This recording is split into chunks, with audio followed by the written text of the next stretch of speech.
తెలుగు, తమిళ, కన్నడ, హిందీ భాషల్లో దాదాపు 200 చిత్రాల్లో నటించారు బి సరోజాదేవి. తెలుగులో తన మనసుకు నచ్చిన చిత్రాలు రెండే రెండు అని ఆవిడ చెప్పేవారు. అవి జగదేక వీరుని కథ, శ్రీకృష్ణార్జున యుద్ధం. ఒకదానిలో ఎన్టీఆర్ హీరోగా నటిస్తే మరో చిత్రంలో ఏఎన్ఆర్ హీరో. ఎన్టీఆర్ కూడా కీలక పాత్ర పోషించారు. ఈ రెండు చిత్రాలకు దర్శకుడు కేవీ రెడ్డి గారు కావడం గమనార్హం. శ్రీకృష్ణార్జున యుద్ధం చిత్రంలోనే చిన్నన్నయ్య అంటూ ఎన్టీఆర్ను సరోజాదేవి పిలవడం అప్పట్లో ఆడపిల్లలకు పెద్ద క్రేజ్.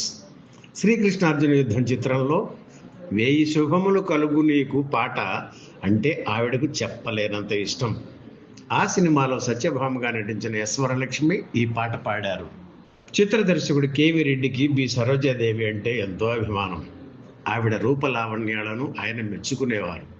కేవీ రెడ్డి దర్శకత్వంలో 4 చిత్రాల్లో నటించారు సరోజాదేవి. వాటిల్లో ఉమా చెండి, గౌరీ శంకరుల కథ, భాగ్యచక్రం చిత్రాలు దెబ్బతిన్నాయి.